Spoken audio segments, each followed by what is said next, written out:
dia.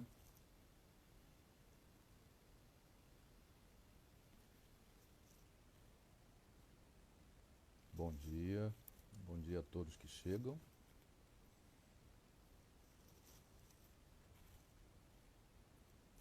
Bom dia a todos que estão chegando. Vamos aqui dar início, né, a mais uma conversa, mais uma troca dentro desse nosso projeto, né, de compartilhamento e aí de algumas reflexões fenomenológicas. Bom dia, meu querido amigo Adriano Holanda. Bom dia. Bom, meu amigo, como E vai aí, a luta? tranquilo? Isso, já caminhando aí para meados de Uh, outubro e o ano chega a seu fim. Esse ano rapaz, tão difícil, né? Tão hum, diferente. põe difícil nisso, hein? Meu Deus do É, céu, caramba. é verdade. E seguimos Fica aí. até Enfrentando. cansado, né? Oh, eu já nem sei.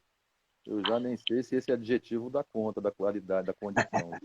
Cansado, acho que já não dá conta mais. Mas, Pois enfim. é, vamos ter que repensar o sentido da condição, né? Isso, é verdade. Isso é fundamental, né? E tem muito a ver com o que a gente pensa que seja importante, a reflexão sobre nós mesmos, sobre nossas condições, né? Exatamente. Enfim. Por E aí. aí, né, na busca Hum, dessas reflexões, a gente nos ocorreu, né, Adriano? Nos ocorreu ter alguma importância, ter alguma relevância, uma reflexão que nós chamamos aqui de pensar uma antropologia fenomenológica, né? uhum, Então, aí, dando seguimento às nossas reflexões no diálogo entre fenomenologia e clínica, fenomenologia, psicoterapia, fenomenologia e psicologia, eu já vou abrir logo passando a bola, então. Né? Por que que Bom, nos parece importante, se a gente pensa a antropologia, num sentido muito simples, num sentido muito objetivo mesmo, bem coloquial do termo, se a gente pensa a antropologia como sendo, né, de uma forma mais simples, como aquele campo de conhecimento, né, o campo da ciência, que busca, né, a compreensão do ser humano no seu sentido mais amplo, do homem, antropos, né, reflexão, um pensamento sobre o homem, no seu sentido mais amplo das suas chamadas múltiplas dimensões sociais, culturais, psicológicas, uhum. origem, evolução. Se a antropologia tem a ver com tudo isso, qual é aí a interface, qual é a relação, qual é a fronteira que você vê possível entre antropologia e fenomenologia, meu amigo? Então, cara, vamos nessa. Bom dia a todo mundo. Até eu fiz essa proposta desse tema para você já com medo, né? Mas já sabendo que assim, a gente vai ter que enfrentar. Vamos de novo. Estamos aqui, nós que travês, né? É, Limpando o campo. E assim, eu acho que a gente já pode combinar aqui que certamente esse papo aqui não vai terminar em uma, duas vezes. Pelo menos uma vai. Eu acho o seguinte, eu acho que esse é um tema crucial. Eu vou tentar elencar aqui rapidamente por que que eu acho que ele é crucial e por que que eu acho que a gente vai ter que se debruçar com ele de uma forma um pouco mais extensa, né? Você já levantou a bola de uma maneira muito interessante.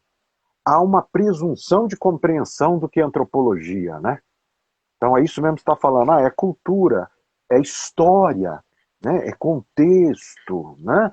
E é engraçado, a gente está falando de um sujeito biopsico, sócio-espiritual, transcendente, historicamente contextualizado, totalidade, um monte de conceitos, né? Talvez a pergunta central seja, e esse é o primeiro ponto, será possível pensar uma psicologia destacado de concepções de homem? Eu acho que é por aí que a gente tem que trabalhar, né? Concepções de homem, concepções de ser humano, concepções de sujeito, né? No fim das contas, a gente pode começar a pensar que a antropologia pode ser pensada inicialmente como uma própria história da subjetividade, da subjetivação. Tema aí tão em voga ultimamente, né? Então, sob esse prisma, ele é um ponto necessário. Segundo ponto que eu queria chamar a atenção. Até aproximadamente década de 80, década de 90, o tema da antropologia filosófica era, vamos dizer, um ponto pacífico. nos grandes cursos, né? Falava-se muito disso. Hoje, se você for olhar para trás, você vai ver que o tema ficou meio que relegado a um segundo plano. Então, um segundo ponto que eu acho que a gente precisa recuperar isso daí. Né? Terceiro aspecto, esse é nosso. Qual a relação direta entre fenomenologia e antropologia, né? Olha, é um tema complicado, um tema controverso. Porque, por um lado, há um entrelaçamento e há também uma crítica, na medida em que eu posso tomar uma antropologia como naturalização, né, como naturalismo.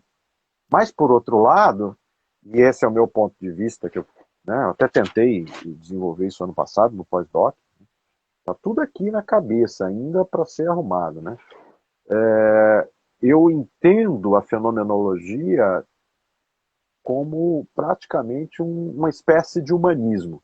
Aí a gente já vai ter uma controvérsia para discutir, né? Essa palavra humanismo tem hora que bate aqui no ouvido da gente de uma maneira complicada. E quarto ponto. Olha só como vai longe esse negócio aqui. Quarto ponto. Que tipo de leitura os fenomenólogos fazem da questão antropológica? Né?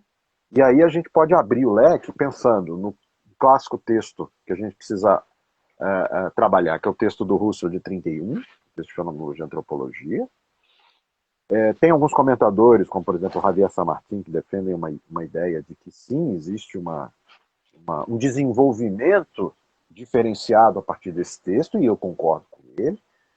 Existe ainda uma ideia de que esse desenvolvimento da antropologia, essa discussão do Russell com a antropologia vai, na verdade, desenvolver um novo caminho para uma psicologia, e a isso nos interessa profundamente. Né? Mas o que pensam, por exemplo, um Merleau-Ponty, um Sartre, uma Hannah Arendt, um Heidegger? Heidegger, por exemplo, para botar fogo. Será que eu posso falar? Será que eu posso falar numa antropologia a partir de Heidegger? Como é que fica isso quando ele questiona claramente? Estou pensando ali no famosos textos sobre humanismo com Sartre Quando ele questiona Binswanger, né? Quando ele questiona Binswanger, isso, quando ele questiona Binswanger, quer dizer, será que eu posso? E isso é um problema sério para nós, né? A gente já cansou de conversar sobre isso e a gente precisa conversar mais, de preferência com vinho. Que é assim, como é que eu lido isso, trago para a clínica na medida em que Heidegger faz uma ontologia? Como é que é isso? Então, assim, eu vejo aí um leque enorme de pontos para a gente começar a conversa. O que é que você acha disso?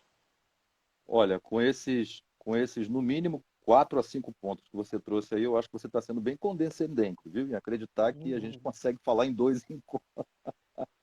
Realmente, realmente é um tema, é uma discussão, é uma reflexão, eu acho que é bem robusta, não é, Adriano? Só já se tangenciando bem superficialmente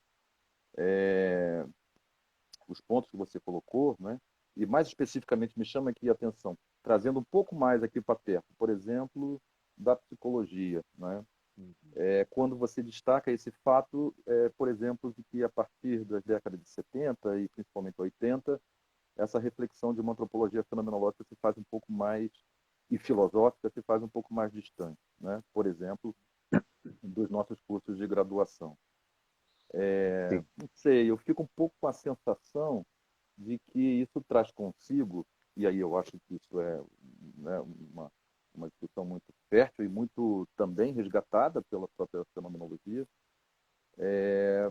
disso que já é o primeiro ponto que você fala, que é um pouco também desse percurso histórico da própria compreensão de subjetividade e, por conseguinte, de certa Uhum. forma, por conseguinte, a própria história da psicologia, né? Então, quando você fala isso, eu fico um pouco com essa sensação, né, de que, por exemplo, as discussões sobre a metafísica em Heidegger, né, e de que maneira isso, né, de alguma forma, tem a ver com uma trajetória, né, de muitas vezes de um processo muito essencializante, muito objetificante, identificador ou até mesmo substancializante da própria compreensão de homem, sujeito e de subjetividade, em que medida me parece que a gente acaba perdendo, né? Eu diria que assim, empobrecendo muito das nossas reflexões na própria trajetória de formação do psicólogo. O que você acha? Olha, para mim está meio claro que houve dois movimentos. Houve uma espécie de apropriação, sei lá, ou aglutinação, ou diluição, talvez seja melhor, da temática da antropologia filosófica no seio da filosofia, em meio à miríade de reflexões filosóficas. Então, antropologia filosófica, assim, tô aqui puxando da memória, né? Nem eu tive isso, provavelmente. Acho que você não teve no seu curso de psicologia. Eu não tive antropologia filosófica no meu curso de psicologia. Eu fui me deparar com o tema da antropologia filosófica nos clássicos livros do... Na verdade, fui trabalhar isso no mestrado, porque como eu fui trabalhar Martin Buber, Carl Rogers, e tentar discutir a noção de pessoa, indivíduo, sujeito, fui começar a correr atrás e me deparo com a antropologia filosófica, que era um tema, vamos dizer, relativamente comum nos bancos escolares de teologia, de filosofia, lá da época de meu pai para trás, né? Então a gente basicamente tinha aí os textos do Mondin, do Lima Vaz, do Pedro Dalí Nogari, né? Não à toa, boa parte deles membros da igreja, né? Fazer essa reflexão. Então, de certa maneira, tem um movimento aí que dilui a temática da antropologia filosófica dentro de, sei lá, dentro de correntes de pensamento filosófico um pouco mais bojudas, né? Então o tema vai ficando paulatinamente num segundo, terceiro plano, né? Basta ver, por exemplo, que o último autor de grande relevo com uma temática parecida que a gente tem no Brasil vai ser o tal do personalismo do Emmanuel Mounier, que vai se diluir lá pela década de 80. E, por outro lado, tem também um movimento nos cursos de psicologia que vão, que para mim está associado a duas questões, que é a pulverização do pensamento psicológico por um lado, pela abertura de vários campos, e por outro lado, a imposição de uma determinada forma de compreender o ser humano, por isso que eu acho que é importante voltar na temática, fazem com que as chamadas, né? Você vê que a gente falava de ser humano aonde nos cursos de psicologia, nas teorias de personalidade, né? E basicamente em questões teóricas, mas não se discutia efetivamente o lugar do homem no mundo. Vamos entender a antropologia filosófica como o lugar do homem no mundo. Quer dizer, a antropologia filosófica o que é? Uma pergunta, ou perguntas que perguntam sobre quem é o homem, por um lado, que é o homem, por outro, né? Homem aqui em termos de estrutura, não estamos falando de gênero, né? Pelo amor de Deus. Estamos falando de estrutura de ser humano. O que é o ser humano, né? Uma pergunta sobre, sim, de certa maneira, é um problema para a gente enfrentar, sobre uma certa essencialidade, sobre uma certa constitucionalidade do sujeito humano, né? O sujeito é biológico, o sujeito é social, o sujeito é histórico, né? Então, assim, deixar de lado a antropologia filosófica é escamotear uma armadilha de dizer que parece a velha máxima que o Heidegger recupera lá no Ser e Tempo, quando ele diz, olha, não se, o Platão, quando diz que o ser é o conceito mais genérico, logo não se fala sobre ele, você cria uma armadilha, né? Não vou discutir porque eu não vou alcançar uma verdade absoluta, né? Ou eu não vou discutir o ser humano porque ele é plurideterminado, plurifacetado. Sim, mas aí você cai na armadilha, cai na teia da aranha de dizer, por exemplo, que o ser humano é um ser constituído socialmente. Isso é um essencialismo. O ser humano é historicamente determinado. Isso é outro essencialismo, se você se mantiver apenas nele. Concorda comigo? Então, Perfeito. assim, por isso que eu acho que o primeiro ponto é, precisamos voltar a discutir a antropologia filosófica, sim, porque, no fim das contas, é aquele texto do clássico do Etcheverry, né? O conflito dos humanismos. Ou seja, tem várias concepções de ser humano, várias formas de se entender o ser humano, entram em conflito e beleza. É nesse conflito que a gente tem que botar a nossa colher.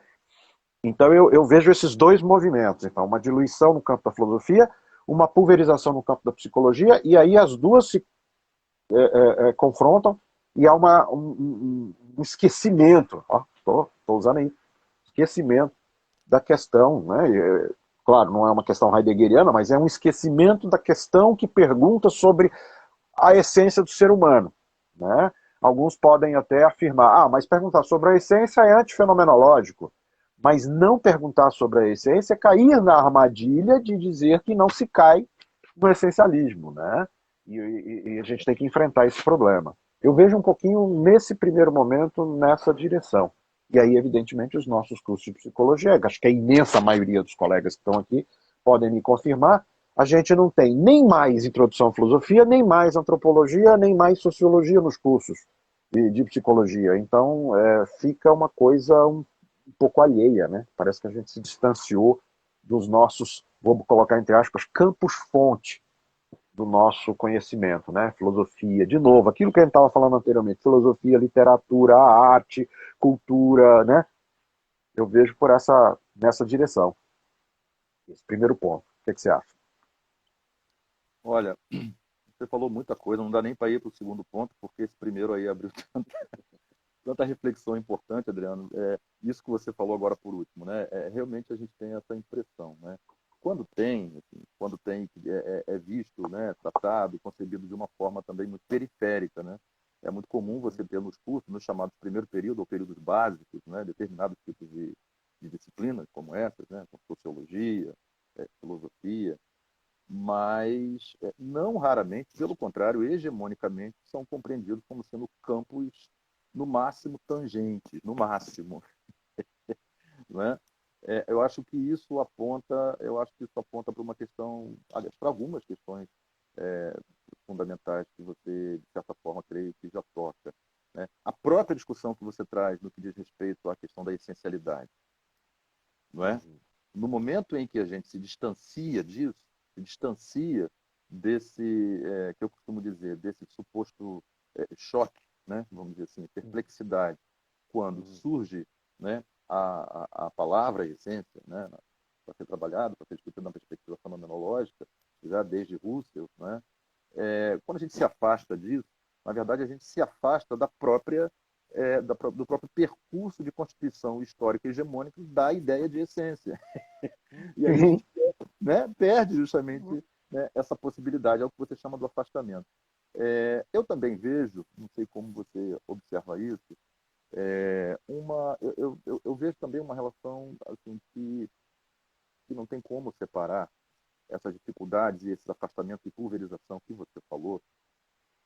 Eu diria que também disso que se consolida como o que vamos chamar de filosofia da subjetividade, uma perspectiva subjetivista e também, eu diria, consequentemente, distanciadora de determinadas questões, dentre elas a historicidade da própria compreensão do sujeito, no campo das ciências em geral. Né? No campo das ciências em geral. Porque por exemplo, eu vejo essa fragmentação que você fala na psicologia, como se fosse uma espécie de uma decorrência quase que instantânea e automática do próprio sentido e da própria concepção originária de nascimento das ciências, né? E para isso né, a gente não pode deixar de resgatar aí a concepção de ciência tal qual a gente conhece, né? Que nasce e se consolida lá no século XVII, né, com o primado do racionalismo, Descartes, enfim, né, um primado de um subjetivismo. E aí eu acho que tem a ver, aí eu acho que fecha um pouco esse circuito, né, no sentido das filosofias da subjetividade, ao estabelecer o primado desse sujeito, um primado de certa forma explícito e implícito, né, explícito e velado, né, se distancia da possibilidade de uma reflexão mais profunda desse sujeito e da sua própria historicidade enquanto sujeito da ciência. Né? Ou seja, o que me parece até, de certa forma, compreensível, porque colocar isso em xeque, né, rediscutir, trazer isso de novo para uma cena de uma reflexão e de uma problematização mais profunda, é discutir o próprio fundamento da ciência. Sem Discutir dúvida. isso é discutir, no caso da psicologia, é discutir o fundamento da psicologia. Não é? Então, isso me parece, por outro lado, assim, relativamente até compreensível, embora evidentemente não no sentido de defender isso, mas porque é quase como se fosse uma espécie de revisionamento do próprio estatuto ontológico do pensamento, né? O que seria fundamental, que em tese a gente está falando, né, de fenomenologia no próprio processo, se a gente pensa nas reduções, se a gente pensa justamente na busca, né, desses elementos fundantes, isso me parece inevitável. Né? O que você acha? Isso é importantíssimo, porque você toca num ponto que é crucial, quer dizer, a gente escamoteia o lugar de constituição do pensar científico. Quando a gente diz assim, não, é engraçado porque os discursos, as narrativas na psicologia, elas são narrativas muitas das vezes polares e excludentes, né? Vamos pegar um exemplo bem simples. Ontem mesmo tive uma conversa maravilhosa com a professora Lília Frazão, contando a história Sim, dela, né? sensacional, sensacional. Sensacional, vamos ter que voltar. Mas aí eu pegando só um pontinho da fala dela, né? Quanto tempo nós perdemos com uma discussão, entre aspas, discussão, porque não foi feita uma discussão, com uma alienação, por exemplo, de temas cruciais para a psicologia, como, por exemplo, diagnóstico.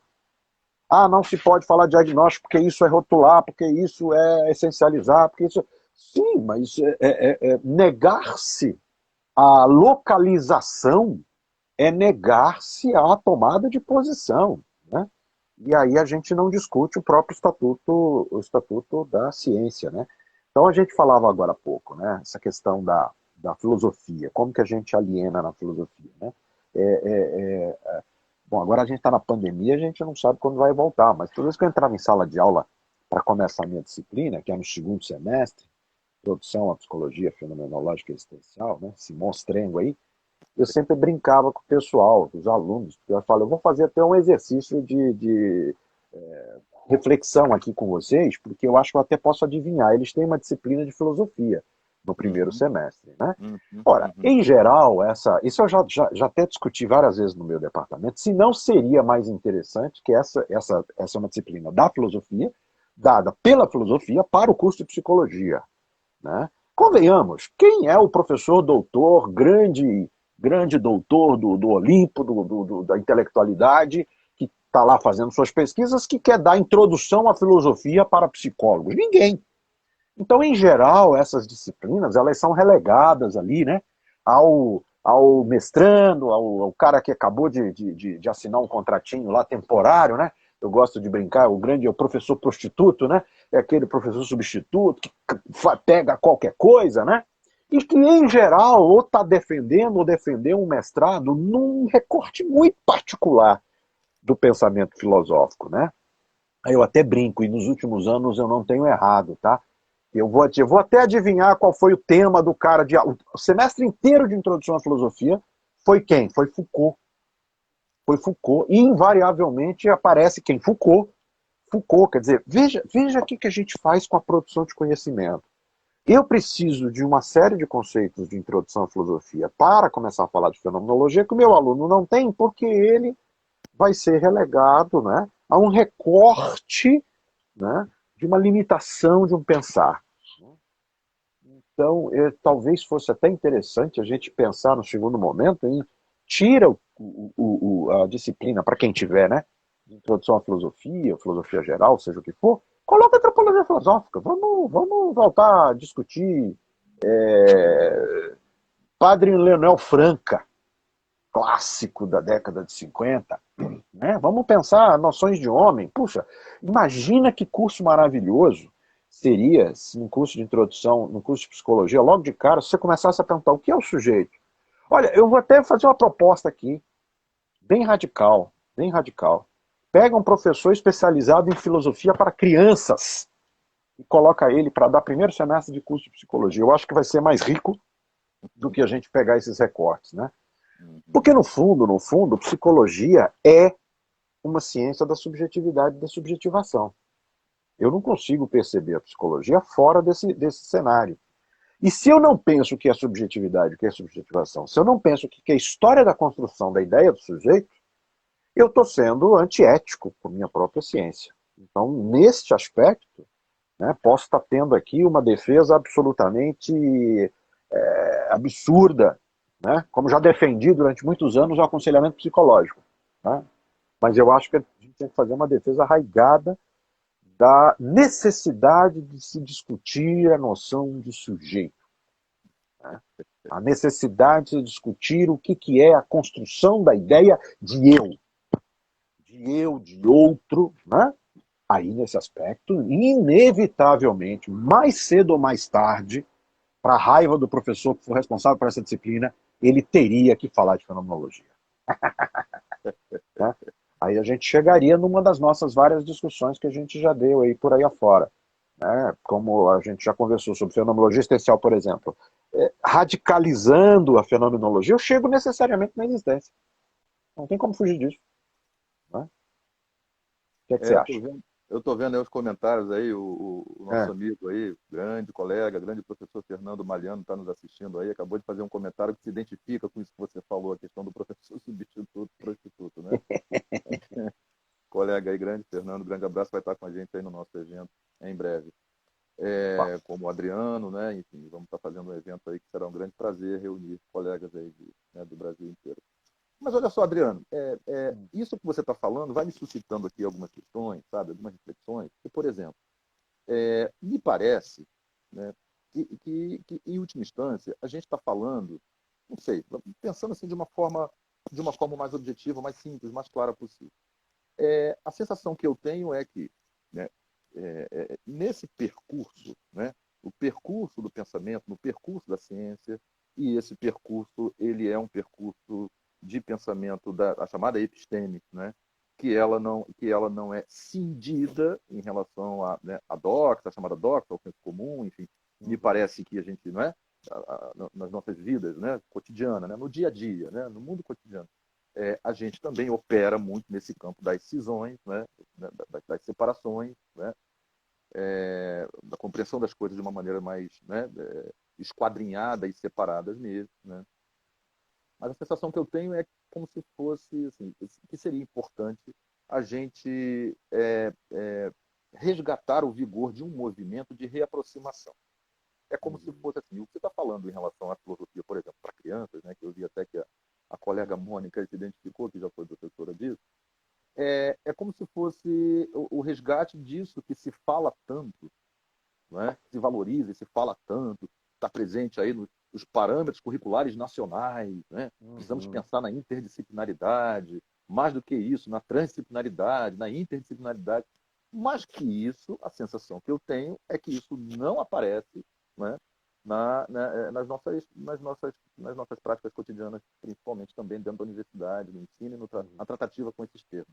Né? Então, quando você fala disso, eu fico com a sensação de que é como se fosse aquela crítica, né, que está presente lá no nascimento da fenomenologia com Husserl, né, que está presente com Dilthey, né, que está presente em Nietzsche, que esse percurso é um percurso, de certa forma, despessoalizante, percurso do pensamento, né, um pouco destituinte de existencialidade da existência, né, e isso vai se dando a partir dessa fragmentação histórica, né, essa fragmentação em campos de saber, em objetos nos campos de saber, mas que, de certa forma, isso vai operando uma espécie de uma separação onde o próprio sujeito do conhecimento, e aí, né, mais uma vez, eu acho que isso dialoga com a questão né, do subjetivismo, mais uma vez, isso vai ficando fora de questão. Né? Ou seja, um movimento de um resgate, eu diria assim, de uma compreensão mais multidimensional, mais integralista, como se queira pensar, né? É justamente o resgate da impossibilidade, né, de nós separarmos, né, pensarmos esse sujeito de uma forma destituída da própria compreensão histórica do sujeito que vigora a cada momento ali com a gente, nas nossas maneiras de trabalhar, de ver, enfim, nas compreensões históricas, filosóficas e também psicológicas. Né? Então, que você acha? Né? Eu acho que, no fundo, é como se fosse essa coisa da discussão sobre a transdisciplinaridade. Né? Eu acho que é como se fosse um movimento de retorno a uma espécie de uma maior integralidade, vamos dizer assim, né? Com todas as cautelas em relação a esse termo também, que é um termo que demanda, né, uma certa precaução também, mas, de certa forma, que é um pouco dessa ideia da complexidade no seu sentido mais amplo, né, do termo, né? A compreensão de Edgar Morin, né? Pois Né? é, pois é. Eu pensei exatamente no Edgar Morin. Eu agora, não é a gente que transita, né? Eu que estou chegando agora na educação, você tem mais trânsito na educação do que eu, mas é mais ou menos o discurso que a gente transita na educação. É Morin, é complexidade, é Paulo Freire, e papapá. E aí é uma coisa impressionante, exatamente isso que você falou. A gente fala e cai na mesma armadilha, fica, quer dizer, a gente repete uma narrativa, vai ficar falando de resgate do sujeito, da subjetividade, do social e da posição, e a gente continua recaindo na pulverização, na segmentação, na alienação, no distanciamento. Né? Então, por exemplo, né, isso que você está falando, gostei disso daqui. Nós temos uma narrativa, nós temos sim, a nossa narrativa é sempre polarizada. A ciência é despersonalizante, despessoalizante. Ah, então a fenomenologia vai trazer o sujeito de volta. Opa, beleza. Parece ser uma coisa super simples. Né? Aí você vai lá e você acaba. Aí você forma um educador que, na primeira dificuldade com a criança, manda a criança para o psiquiatra porque ele tem problemas de aprendizagem e problemas de atenção. Oi. Quer dizer, cadê o lugar da reflexão? Para mim está muito claro que o lugar da fenomenologia, eu acho que isso é o mais difícil de todo mundo entender, o lugar da fenomenologia não é o lugar da produção de verdades, mas é o lugar da produção de reflexões e de problematizações. Se eu não tenho isso clareza, se eu não tenho clareza de que eu tenho que colocar o sujeito fenomenológico necessariamente em conflito, eu acho que eu não faço fenomenologia. Mas esse é um ponto de vista. Esse é um ponto de vista. Aí a gente fica nessa narrativa aí. E aí você tem toda a razão. A gente coloca nas diretrizes curriculares, fala que tem que ter. Agora tem um tal de estágio básico, né? Isso para mim, é uma das maiores esquizofrenizações que já foram criadas nos currículos brasileiros, que é o tal de estágio básico ou estágio integrador. Como assim estágio integrador? Se a integração tem que ser feita forçosamente, está claro que não se tem qualquer diálogo sobre integração. Então o problema está na própria construção desse saber. Né? Mas, enfim, esse é o meu ponto de vista. Aí eu estou usando aqui o exemplo do Foucault, né? Eu estava usando o exemplo do Foucault, e em momento algum estou dizendo que eu não devo estudar Foucault. Mas o que me chama a atenção, nós estamos em 2020, né? A gente vai falar de saúde mental, vai falar de cuidado, vai falar de saúde, vai falar de subjetividade, vai falar de Foucault, papapá, mas assim, o tema principal do Foucault está num texto pequenininho de 53, que eu garanto que a imensa maioria dos psicólogos nunca leu. Mas o povo vomita o Foucault da sexualidade, o Foucault da analogia, o Foucault da historicidade, o Foucault papapá. Mas o texto crucial lá atrás ele não vê, que é o texto de Doença Mental e Psicologia, que é anterior à História da Loucura. E que é um texto fenomenológico, diga-se de passagem, é o tal do primeiro Foucault. Né? As relações do Foucault com os psiquiatras fenomenólogos, com o Binswanger, com Erwin Strauss, com o Demi-Pramina, como é lá em Kreuzlingen, lá em Büsterlingen, agora o nome, a gente não fala. Né? Quer dizer, aí a gente volta naquela primeira coisa que a gente estava falando. Existe, portanto, parece que uma radicalização da narrativa na direção de uma concepção. Aí, de novo, uma concepção de sujeito comprometida, né, com uma determinada posição, que eu vou chamar de uma posição política, evidentemente. Né? E aí a gente não discute a variabilidade de possibilidades. Quer dizer, o que é transdisciplinaridade, o que é integralidade, o que é multidisciplinaridade, o que é complexidade? É o sujeito na sua mais radical diversidade. Né?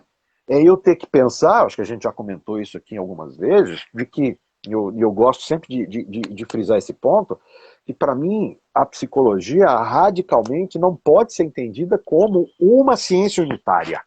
Ela tem que ser uma ciência de abertura. Né? Ela tem que ser uma ciência para outras ciências. Eu não posso dispensar uma leitura de outra área. Por exemplo, eu estou aqui bagunçando na cabeça, porque a gente vai começar o nosso curso, né? Tá aí o Crisóstomo também vai estar com a gente no nosso curso de saúde mental. né? A gente vai começar a discutir saúde e doença. A gente já falou muito de Canguilhã aqui, quando falou de saúde e doença, mas eu senti uma necessidade imperiosa de voltar a ler. Sabe o quê, cara? E eu tô tendo que ler, tô tendo que voltar aqui. Eu fui para um dos maiores comentadores. Senti uma vontade enorme de ter que voltar a entender teoria da evolução. Ah, Darwin, uhum. entendeu? Darwin. Aí eu falo, putz, eu não vou voltar para Darwin, então tá aqui, tô lendo aqui, ó, o que é a evolução do Ernest Mayr, que é um dos grandes biólogos aí, né?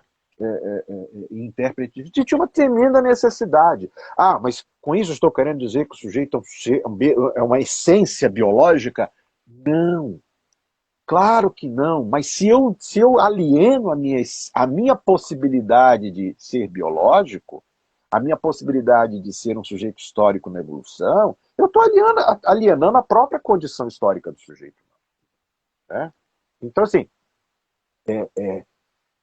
para mim, a antropologia filosófica é exatamente recuperar essas condições de diversidade que você chama a atenção, que está lá nas nossas diretrizes, sim, essa maldição do documento protocolar que indica que você tem que fazer alguma coisa, mas aí cria tanto protocolo que te impossibilita de fazer qualquer coisa. Quando, na verdade, se devia dar liberdade das pessoas ficarem discutindo o que você pensa sobre o sujeito humano. Quem é o sujeito humano? Como é o sujeito humano? Como ele se constitui? Vamos estudar história. Vamos estudar história. Vamos estudar filosofia. Vamos estudar teologia. Vamos estudar biologia. Vamos por aí. Eu vejo por aí. Eu acho que você tem toda a razão. A gente tem que resgatar esse vigor de uma reflexão que eu diria que é aquele, vamos ter que recuperar aquele Talmazen, né? Lá atrás, né? A gente tem que recuperar o vigor da curiosidade do psicólogo querer saber a respeito da psicologia e não ter um conjunto de certezas já prontas, né? E eu acho que essa é a essência da fenomenologia. Eu vou por aí. É, olha só, eu acho que realmente vamos longe com essa discussão. Vamos longe, Adriano, porque assim, na medida em que a gente vai se aproximando, por exemplo, da psicologia, né, eu diria que, e claro, a gente está falando, né, justamente de uma inevitabilidade da consideração de um encarnamento histórico, né? Uhum, uhum. Estamos falando de facticidade fenomenológica, né? Eu diria que isso que a gente está conversando aqui demanda, né, um vigoroso esforço. É um exercício de uma vigorosa resistência. Por quê? Porque isso que você falou agora, né, que de certa forma, assim, a psicologia, ela, eu diria que assim, de certa maneira até mesmo sequestrada, né, vamos dizer assim, né, por uma compreensão de sujeito histórico, né, ela é claramente convidada, entre aspas, convidada, entre aspas, né, aqueles Entre convites, aspas. entre aspas, aqueles convites que é mais ou menos assim, né, o convite com, né, com o Você verbo vai, né? você vai, né? Você vai, é bom ir, hein? Ela é convidada, né, a outorgar um discurso, uma compreensão histórica de sujeito deshistoricizante, de um sujeito Uhum, que não é compreendido na história que o constitui como tal. Né? exatamente. E aí eu acho que aí chega né, esse problema, porque não só a psicologia, né, mas a própria pertinência da fenomenologia no seio da psicologia, ou de uma psicologia fenomenológica, tanto uma coisa quanto outra, ou seja, das contribuições das reflexões fenomenológicas da psicologia, né, ou uma compreensão da psicologia de cunho mais fenomenológico, ela vai justamente, né, na contramão disso. Uhum. Né? Ela vai na contramão disso. Então, isso que você está falando, a gente sente na carne, né, cotidianamente. É quase como se fosse assim: olha só, a gente não está aqui para pensar, a gente está aqui Sim. para firmar um perfil de sujeito histórico que é este aqui, inequivocamente, que precisa ser, de certa forma, outorgado pelo discurso da ciência, da psicologia. Né? E se a fenomenologia se propõe a estar aqui, né, conosco na psicologia, ela precisa incorporar, né, essa prática, esse papel, essa ética, compreende? Então, Por isso que eu digo que isso é um grande desafio para a gente, porque justamente esse processo de reflexão, né, né, mais ampla, mais integralizada, mais antropológica Uhum. desse sujeito psicológico, desse sujeito historicamente constituído, é, é assim, demanda de nós uma abdicação desse lugar a qual estamos sendo convocados hegemonicamente todo dia, não é? E aí é que chegamos na questão. Eu vejo isso de uma forma muito clara, portanto, é um grande desafio.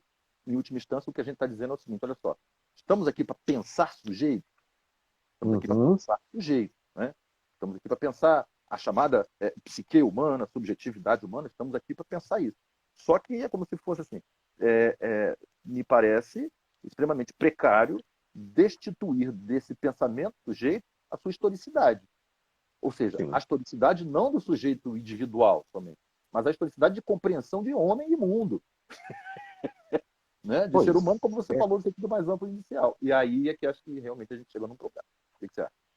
pois é, a gente, nossa, eu acho isso de uma elegância, cara. Você consegue falar as coisas com uma elegância, eu não consigo. Eu sou mais bruto. Gostei da ideia do sequestro da psicologia por uma concepção do sujeito. Achei lindo isso daí, cara. Vamos ter que escrever esse negócio, hein? Tem que É, escrever, tem que marcar mas isso olha aqui. só, isso também é em nome da saúde, viu? Em nome da saúde mental. Eu tenho que aprender essa parcimônia, essa tranquilidade. Eu tenho que aprender essas palavras bonitas. Será que eu vou ter que ler Heidegger para ser assim? Meu Deus do Não, céu. não, Eu já sou não. um ser bruto, merleau-pontiano, né? Aquela coisa. Mas é isso mesmo, é isso mesmo. É uma coisa engraçada que você foi falando, eu fui me lembrando da minha época de faculdade, lendo Skinner, comportamento verbal. Skinner, texto básico, ciência do comportamento humano, básico, né? Uhum. Aí você fala, pô, mas vocês estão falando de fenomenologia, falando de Skinner? Eu falei, ué? Ué? Eu e meu aluno pergunta um negócio desse, mas você está falando de Skinner, mas não é fenomenologia? Eu falo assim, escuta, você não se comporta? Escuta, seu comportamento não é ditado por regras externas que muitas das vezes induzem uma ação, né? Aí quando ainda tem sempre um insistente que diz que não é bem assim, eu falo assim, aí bom, os mais velhos conseguem lembrar. Você não saliva com aquela famosa propaganda do pizza com guaraná? Né? Quem lembra dessa, né? Saliva? Claro que eu me comporto. É da essência fenomenológica, fáctica do sujeito que eu me comporto. Por isso que a gente estuda ciência do comportamento. E aí me lembro, é comportamento do verbal, aí você bem falou, é o sequestro mesmo. Olha, nós vamos ver o sujeito na integralidade. Mas a integralidade só pode ser dada neste caminho aqui, entendeu? Pronto. Aí você vai dizer o quê? Imediatamente você está balançando a cabeça, né? Aí você É, nem percebe que você está dizendo, não, é isso aí, opa, eu concordo. Não, você não concorda, você sequer pensou e refletiu a respeito daquilo. Você se tornou um mero opiniático, um mero seguidor opiniático, absolutamente acéfalo de uma proposta que é externa, que é alheia ao sujeito, né? Então eu acho que é fundamental a gente ter que retomar aqui, tem assim, puxa, e são tantas discussões, são tantos autores interessantes, a gente poderia até fazer uma discussão sobre antropologia filosófica de uma maneira muito suave, uhum. é muito legal. Puxa, imagina, vamos recuperar Sócrates, Santo Agostinho, Descartes, Dilthey, Kant, depois vamos problematizar, vamos chegar mais perto da fenomenologia, pô, Ortega y Gasset, vamos ter que falar de Cassirer, falar de social, vamos falar de Cassirer. Oh, o Cassirer tem 2 ou 3 textos que são, meu Deus, são bombas, assim, tipo, Sem você olha e dúvida. para, bota a mão na cabeça, como é que o cara me escreve isso na década de 60? Você vai Uhum. ler o Russell, você vai ler a Crise, né? Você vai ler a Carta sobre o Humanismo do Heidegger, ou não tem como não ler a Carta do Humanismo, não ler o Existencialismo e o Humanismo do Sartre, tem que ir, Ciência e Comportamento Humano, do Merleau-Ponty. Meu Deus do céu, você vai abrindo um leque. Olha só que curso maravilhoso de antropologia fenomenológica. Né? Isso que eu não estou falando aqui de Max Scheler, não estamos falando de afetividade, não estamos falando de intersubjetividade, não estamos falando de empatia, de Stein. Né? Putz, um monte de. Eu acho que, assim, eu acho que no fim das contas, a gente está aqui numa live denúncia. Estou sentindo isso. A gente está numa live denúncia. Né? Estamos aqui denunciando a necessidade de recuperarmos uma reflexão profunda a respeito do sujeito humano. E estamos aqui denunciando que ela não é feita e denunciando que a fenomenologia é privilegiada para fazer essa contribuição. Né? E que ninguém entenda aqui entre nós, a gente tem que frisar bem que isto não significa dizer que daremos uma resposta finita, né, sobre uma verdade posta a respeito do que é o sujeito humano. A pergunta não é o que é o sujeito humano, a pergunta é quem é o sujeito humano. Né? Ou quem é o sujeito que questiona-se a si próprio. Acho que esse é que é o ponto crucial e eu acho, não tenho dúvida, que seria um... Né? E aí você veja se você está concordando comigo. Né? Qual é o objeto dessa antropologia fenomenológica, vamos dizer assim, né? Ou se preferir, uma fenomenologia do sujeito humano? Qual é o objeto? O objeto é o próprio cotidiano, é o próprio sujeito como sujeito histórico, é a própria sociedade. Será que eu posso... Veja se não é intencionalidade isso. Eu posso pensar sociedade sem sujeito? Eu não consigo imaginar. Eu posso pensar civilização sem sujeito? Eu não consigo imaginar. Eu posso imaginar ciência sem sujeito? Eu não consigo imaginar. Né? Então eu acho que a gente está fazendo assim. Qual é o objeto dessa antropologia fenomenológica? É a clínica, é a ciência, é a subjetividade, é a essência do comportamento, é a consciência, é a história, é a cultura. Né? Não sei se eu viajei demais agora, o que você acha? Não, eu acredito que não. Principalmente na denúncia. Nossa, me Principalmente. senti, me senti o Datena da fenomenologia agora. Eu acho que não. Mas né, Adriano? Assim, eu acho que. E por quê? Eu acho que você falou uma coisa que nos suscita aqui, né, aqui uma, né, um esclarecimento importante, talvez, né, para os colegas que estão aí, né, presentes com a gente. Por que a fenomenologia pode ser compreendida como uma espécie de possibilidade privilegiada? Né? É, pela sua própria essência constitutiva originária. Né? A fenomenologia pode ser, né, como muitas vezes é, inclusive, das suas múltiplas formas de definição, entre aspas, né, o que fala que tem a ver com o fundamento do movimento fenomenológico. A fenomenologia é a capacidade, o exercício, né, é uma busca de um vigor do pensamento, no sentido de não preservar a invisibilidade, né, dos pressupostos que estruturam o nosso pensamento. A fenomenologia é esse convite. Né? É um convite a uma espécie de um pensamento, de uma dimensão, de uma ordem, né, de rigor tal que não preserva o próprio pensamento, que não preserva as suas estruturas fundantes, né, de uma forma mais simplesmente falando, os pressupostos que o tornam possível. Né? Ora, se a gente está falando de que, por exemplo, não é possível pensar sociedade sem sujeito, não é possível pensar civilização sem sujeito. Né? A gente está falando, portanto, de que, de certa forma, parece que não é pensado. Né? É, eu diria que assim, é como se fosse o que eu tendo a dizer, às vezes, em algumas conversas a respeito disso. Né? Dentro dessa chamada cisão histórica, desse modo de pensar mais dicotômico, mais separado, né? Mais esquadrinhado, né? Homem, mundo, sujeito, objeto, as coisas em si, né? E o sujeito do outro lado, esse modo mais separatista, né? É como se fosse um pouco isso, né? Aí chega um determinado momento em que chega um pessoal que, não, peraí, não dá para pensar essas coisas separadas, tá bom, gente? A gente precisa pensar essas coisas juntas. Então, assim, você não pode pensar sociedade sem indivíduo e você não pode pensar indivíduo sem sociedade. Você não pode pensar sujeito sem... Beleza, legal. E aí chega a fenomenologia também, para dizer assim, bacana. Mas quando eu não consigo, quando eu digo que eu não posso pensar, né, esse cara sem esse cara, né, a sociedade sem o indivíduo sem sociedade, pensar nesses pressupostos, é pensar também no pressuposto de indivíduo e de sociedade. Quer dizer, mais do que pensar essas coisas de modo inseparável, é pensar essa chamada aí, vou lá, né, já vou lá brincar lá com a terminologia heideggeriana, a coisidade da coisa. Ou seja, sujeito, como assim sujeito? Né? O polo sujeito, oposto ao polo sociedade, né? Pensar uma coisa inseparável da outra é pensar já afirmando uma diferença inequívoca que não é problematizada. Então, peraí, precisamos pensar os pressupostos que nos permitem pensar sujeito.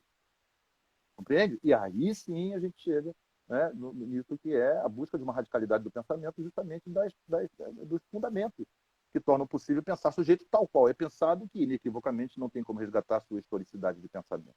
Né, de constituição histórica, de homem, de mundo, antropologia filosófica, fenomenológica.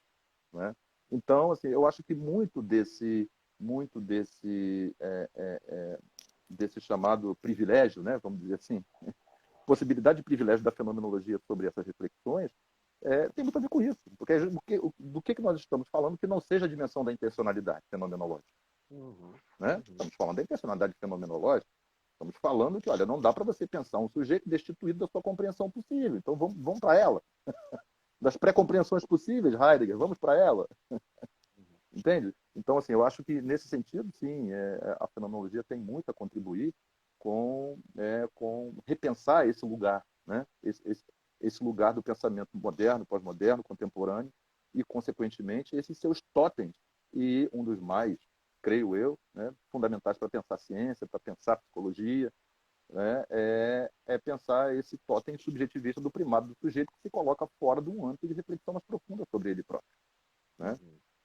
E aí sim, imagino que as contribuições possam ser muitas e eu acho que o privilégio passa por aí, não acha? E de certa maneira,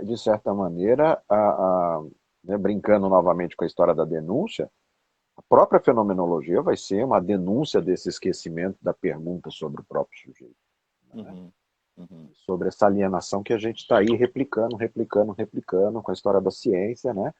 E aí, assim, o que eu não queria era que a gente perdesse de vista, né? Voltando naquilo que você falou de novo do curso de psicologia, dos discursos, das narrativas, que a gente caísse na narrativa simplificadora, né, de tornar a fenomenologia a superação da dicotomia sujeito-objeto, como se isso fosse uma coisa que eu fizesse, né? Vamos agora eu vou ser velho, viu? Agora eu vou ser velho. Como se eu fizesse que nem a Jeanne é um gênio, né? Mexia o narizinho, ou então a feiticeira, como um passe de mágica, como um toque, né? O povo mais velho não vai saber, o povo mais novo não vai saber do que eu estou falando, né? Nem Jeanne é um gênio, nem da feiticeira. Não vai saber, não. Né? Mas então vou ter que ir para a varinha de condão do Harry Potter. Né? Aí vai ficar aí o povo vai. Mas como se a fenomenologia fosse assim uma mágica que por si só recuperasse. Não, eu acho que toda a obra do Husserl, toda a obra do Heidegger são contínua e reiteradamente, isso só para citar esses dois, né? Contínua e reiteradamente uma visita e uma revisita a essas mesmas temáticas, eu vejo dessa maneira. Por isso que eu acho que esse é um tema, né, fundamental para a gente. Você tem razão, não vai dar para duas, não. E só pegando aí uma palavrinha que você utilizou, que também me parece absolutamente fundamental, porque nós temos a questão da cultura, nós temos a questão das sedimentações históricas de sentido, né? A gente precisa revisitar esses caras, a gente precisa revisitar lá nos conceitos fundamentais da metafísica, a gente precisa compreender a ideia, o que se está falando quando se pensa superação ou desconstrução. Entende? Isso é fundamental, porque senão a gente faz uma apropriação desconjuntural disso que efetivamente está sendo proposto, e aí leva para um outro segmentarismo de melhor dos melhores, e que isso aqui é o arauto do conhecimento. Não, absolutamente. A proposta fundamental de superação e de construção, ela está intimamente ligada com o preceito fundamental da fenomenologia da intencionalidade. Então não há ruptura, não há fora, né? Não há acima exatamente, assim, entende? Então, assim, a ideia de superação e desconstrução é justamente uma ideia que precisa ser resgatada, debatida, trabalhada, como se fosse uma espécie de aguçamento do fenômeno de apropriação daquilo que somos e fazemos, né? De um exercício de vigor, né? De uma intensificação de uma busca de não um distanciamento, mas de uma aproximação de nós mesmos no sentido de que quais são os fundamentos disso que me permite pensar o que penso, né? A apropriação, portanto, me parece, a ideia de apropriação me parece, né, absolutamente fundamental nesse sentido, para a gente não escorregar, né, nas compreensões mais, eu diria que, naturalizadas, né, da ideia de superação. Mas aí já é papo para outros encontros. Mais para frente. Já vamos ter que marcar aqui os só complementando o que você está falando. Eu acho que a fenomenologia ela tem essa particularidade. Eu estou me lembrando estava tentando lembrar a frase original em latim, mas Temos 2 minutinhos, tá bom? Temos dois dois minutinhos. minutinhos. Então, para a gente fechar, aquela questão do Terêncio, que nada do que é humano me é estranho. Ou seja, qualquer coisa que fale do ser humano me interessa. Eu acho que é aí que a fenomenologia entra, né? Vamos combinar então, vamos continuar esse papo na semana que vem. O que é que você acha de... Agora eu devolvo o convite, passo para você. Você traz um pouco de Heidegger, ontologia e metafísica para discutir essa questão da antropologia. Perfeito. O que é que você acha? Pode Perfeito. ser? Perfeito. Claro que quando a gente fala isso, a gente vai acabar passeando. Não tem como falar, por exemplo, da questão da Daseins-Análise como do Binswanger, da antropologia fenomenológica, enfim. Mas, sem sombra de dúvida, é uma pecha aí importante para a gente trazer, sem dúvida. Então vamos amarrar isso para a semana que vem. E aí a gente vai depois, aí eu vou depois postar aqui para o pessoal o texto russo, algumas coisas para a gente ir subsidiando o nosso bate-papo. Beleza, meu amigo. Grande semana, final de semana, feriadão que vem por aí. Isso aí para nós, semana que vem, segunda-feira temos trabalho. Pois é, não. Nosso grupão lá na Ampep, vamos lá. É verdade. Feriado para os imortais. Um abraço, querido. Até mais. Tchau, tchau.